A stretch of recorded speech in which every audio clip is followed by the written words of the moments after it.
It is but thy name that is my enemy. What's in a name? एक दूसरा सवाल पूछता हूँ, हमारे नाम में क्या रखा है? यहाँ हमारे का मतलब हम सब एक जीव के तौर पर, इंसान, और नाम का मतलब तमाम तरीके जिससे हम खुद को बुलाते हैं।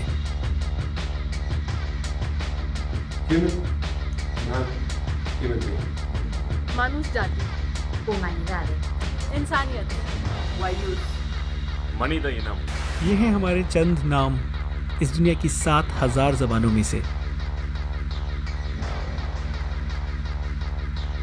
हमारा नामकरण काफ़ी बार किया, रिलीजन ने, फिलॉसफी ने, साइंस ने और सबसे ज़्यादा हमारी इमेजिनेशन ने। साइंटिस्ट ने हमें नाम दिया होमो सेपियंस, समझदार मानव, और फिर कुछ और आदि मानव ढूंढ निकाले, जैसे खड़ा मानव, कारीगर मानव और सबसे मशहूर निएंडरथल का मानव। सब फना हो गए सिवाय हमारे। प्लेटो ने नाम दिया बिना परों के 2 पैर वाला जानवर, और एरिस्टोटल ने समझदार जानवर। अंग्रेजी में मैन या तो जर्मन मिथिक मनुष्य से आया या फिर इंडियन मिथिक मनु से। हमको आदमी कहा गया सेमेटिक मिथिक आदम के नाम पे, और मर्द कहा गया ओल्ड पर्शियन के मृत्य यानी मुर्दा पे। कुछ को लगता है कि टेक्नोलॉजी हमको बना देगी होमो दियोस, भगवान जैसे मानव, बशर्ते हम भविष्य तक बच जाएं। क्या हम बिना इंसानी जिस्म के भी ह्यूमन कहलाएंगे? क्या कोई इंसान जैसे समझ वाले गैर इंसान भी ह्यूमन कहलाएंगे? ये हमारे नाम के किस्से हमारी एक बड़ी कहानी बनाते हैं। इससे पहले उस कहानी पे जाएं, पहले मतलब समझना होगा कि कैसे बने ह्यूमन के नाम। इंसानियत की कहानी, उसके नाम के ज़ुबानी।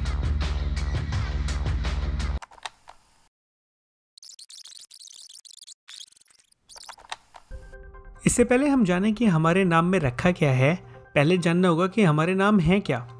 और उससे पहले नाम कहते किसे हैं? नाम का मतलब होता है लफ्ज़ या अल्फाज जिसे कोई शख्स, चीज़ या जगह जानी जाती है। ग्रामर के हिसाब से इंसानियत के नाम कॉमन नाउन है, जैसे बिल्ली या चूहा, ना कि प्रॉपर नाउन्स जैसे टॉम एंड जेरी। तो नाम कैसे रखे जाते हैं? नेचर के हिसाब से या कन्वेंशन के हिसाब से? ऑक्टोपस का मतलब ही होता है 8 पैर वाला जो उसके पास होते हैं। आंट ईटर बेशक चींटियां खाता है, और ब्लॉबफिश पानी के बाहर ब्लॉब बन जाती है। ये सब नाम कुछ हद तक इन जानवरों की खसलत यानी नेचर पर दिए गए हैं। नाम कन्वेंशन के हिसाब से भी दिए जाते हैं। मिसाल के तौर पर टर्की, अंग्रेजों ने इसे टर्की कहा क्योंकि उनको ये एक अफ्रीकन मुर्गी जैसी लगी जो तुर्क लाते थे। तुर्की में इसे इंडियन मुर्गी कहा गया क्योंकि कोलंबस अमेरिका को, जहां असल में टर्की पाई जाती है, इंडिया समझ बैठा। इंडिया में इसे पेरू कहा गया क्योंकि पुर्तगाली इसे पेरू से लेकर के आए थे। इस बीच डच ने इसका नाम इंडिया के शहर कैलिकट पर रखा, और जब वो इसे इंडोनेशिया ले गए तो इसे डच मुर्गी बोला गया। अरबी बोले ये रूमी है, मिस्री बोले ये यूनानी है, और यूनानी बोले ये फ्रेंच है। ये कन्वेंशनल नाम हमको टर्की के नेचर के बारे में कुछ ना बता सके, लेकिन ये उसके व्यापार के बारे में बहुत कुछ बताते हैं। तो चाहे कन्वेंशन पर दिया हो या नेचर पर, नाम बहुत कुछ बता सकते हैं। तो हमारे नाम हैं क्या? अंग्रेजी में तो बस ह्यूमन है, नहीं? I'm only human after all. Every human being who ever was. It's one small step for man. Is mankind evolving? Homo sapiens have outgrown their use. ये हैं अंग्रेजी में हमारे सबसे मशहूर नाम। इस फहरिस्त को और छोटा किया जा सकता है, और शायद इसमें एंथ्रोपो भी जोड़ा जा सकता है। वैसे है ये यूनानी लफ्ज, मगर काफी इस्तेमाल होता है हमारे नाम के तौर पर। तो इस सूची में कौन से नाम नेचुरल हैं और कौन से कन्वेंशनल?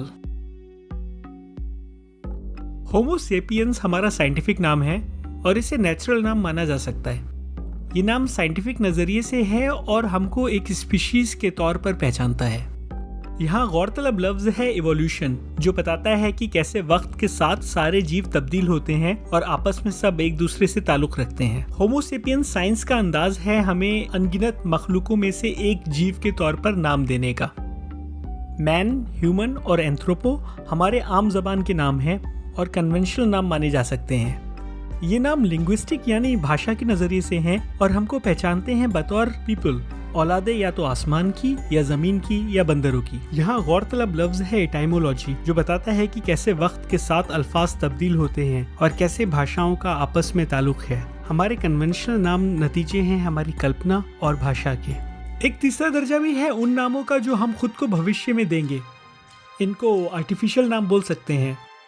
अगर हमने खुद को फना नहीं किया तब भी हम ऐसे इंसान नहीं रहेंगे जैसे अभी हैं। हम कहलाएंगे पोस्ट ह्यूमन। ये टेक्नोलॉजी के नज़रिए से दिया गया एक वक्ती नाम है। ये हमें एक इंटेलिजेंस के तौर पर पहचानता है जो तमाम बायोलॉजिकल और नॉन बायोलॉजिकल इंटेलिजेंस में से एक है। यहाँ गौरतलब लफ्ज़ है इंजीनियरिंग, जिसके ज़रिए हम साइंस और टेक्नोलॉजी का इस्तेमाल करके ज़िंदगी और चेतना का मतलब ही बदल देंगे। हमारे भविष्य का नाम निर्भर करता है कि टेक्नोलॉजी कितना परे ले जाएगी हमको हमारी कार्बन पे बनी जिंदगी और दिमाग पे बनी बुद्धि के। ये नामों की 3 किस्में इंसानियत की कहानी के 3 एपिसोड्स हैं। हम सबका कल, आज और कल।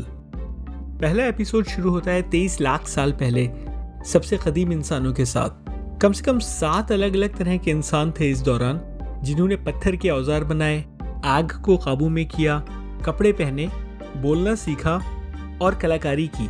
आखिर में सिर्फ एक ही तरह का इंसान बचा, होमो सेपियंस। दूसरा एपिसोड शुरू होता है 12,000 साल पहले, जब हमने खेती शुरू करी। फिर हम बसने लग गए, भाषाओं पर हुनर हासिल किया, कारोबार फैलाया और पहिए से लेकर कारखाने सबका इजाद किया। आखिर में हम चंद खाना बदोश कबीलों से बढ़कर के एक आलमी तहजीब बन गए। तीसरा एपिसोड 1945 में शुरू हुआ, जब पहला एटम बम फोड़ा गया। हमने अंतरिक्ष में पहले कदम उठाए, अपना डीएनए सुलझाया, कारखानों को ऑटोमेटिक किया, इंफॉर्मेशन क्रांति शुरू करी और अब हम आर्टिफिशियल इंटेलिजेंस बनाने की दहलीज पर हैं।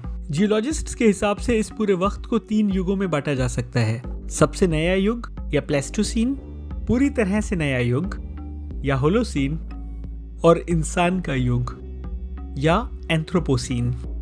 ये 3 युग इंसान की कहानी के 3 एपिसोड्स हैं जो इंसानियत के नामों के जरिए बयान होंगे। कैसे हमारे नेचुरल नाम हमको एक स्पीशीज के तौर पर देखते हैं इवोल्यूशन और साइंस की रोशनी में, और हमारी जद्दोजहद बयान करते हैं इंसान बनने की। कैसे हमारे कन्वेंशनल नाम हमको पीपल के तौर पर देखते हैं एटाइमोलॉजी और लैंग्वेज के जरिए, और कैसे खींचते हैं नक्शा हमारे इंसान होने का। कैसे हमारे आर्टिफिशियल नाम हमको एक इंटेलिजेंस के तौर पर देखेंगे, जहां इंजीनियरिंग और टेक्नोलॉजी हमको फिर इजाद करेगी और ले जाएगी इंसानियत के परे। ये अगले 3 एपिसोड्स जाएंगे और गहराई में हमारे नामों की। ये है 4 वीडियोस की सीरीज, जिसमें बयान है इंसान की कहानी उसके नामों की जुबानी।